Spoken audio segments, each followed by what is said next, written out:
നിലവിലെ ലോക്സഭയുടെ 543 സീറ്റുകൾ 1971 സെൻസസ് പ്രകാരമുള്ളതാണ്. അതിനകത്ത് 42ാമത്തെ ഭേദഗതി പ്രകാരമാണ് ഭരണഘടനയുടെ വിഷയത്തിൽ 2001 വരെ, അതായത് 25 കൊല്ലത്തേക്ക് കൃത്യമായും ഒരു രീതിയിലുള്ള മണ്ഡല പുനർനിർണയവും അനിവാര്യമല്ല എന്നുള്ളത് പ്രഖ്യാപിച്ചത്. ഈ രാജ്യത്ത് സ്വാതന്ത്ര്യലബ്ധിക്ക് ശേഷം ഡീലിമിറ്റേഷൻ നടപടികൾ ഉണ്ടായത് 4 തവണയാണ്. 1952, 62, 72, 2002. ഇതുമായി ബന്ധപ്പെട്ട കാര്യങ്ങൾ എല്ലാ നടപടിയും കൃത്യമായി പൂർത്തീകരിക്കുന്നത് ഡീലിമിറ്റേഷൻ കമ്മീഷനാണ്.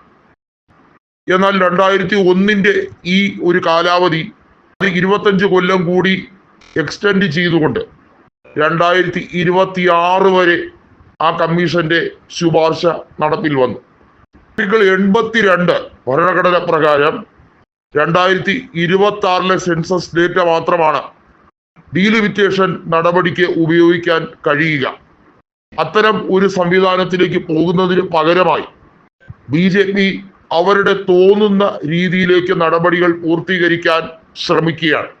അതുവഴി ഉത്തരേന്ത്യൻ സംസ്ഥാനങ്ങൾക്ക് കൂടുതൽ ലോക്സഭാ സീറ്റും ദക്ഷിണേന്ത്യൻ സംസ്ഥാനങ്ങളുടെ സീറ്റുകൾ വർദ്ധിക്കാതിരിക്കുകയോ അതല്ലെങ്കിൽ ഉള്ളതിനെ കുറയ്ക്കുകയോ ചെയ്യും.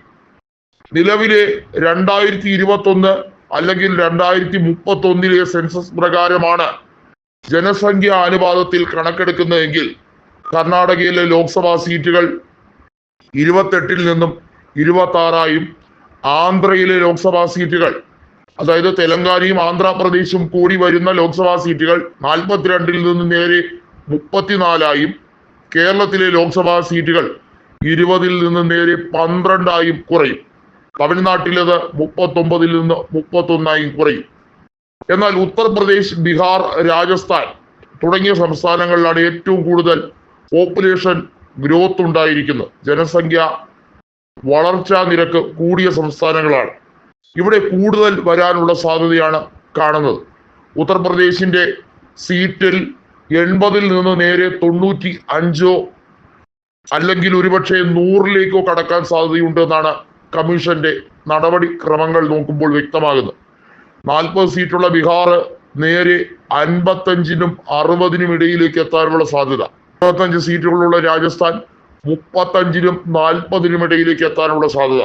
ഇതാണ് അവിടെ പ്രധാനമായും ഒരു ആശങ്കയായി തമിഴ്നാട് മുഖ്യമന്ത്രി MK സ്റ്റാലിൻ ഈ പ്രമേയത്തെ കൃത്യമായി പറയുന്നത്.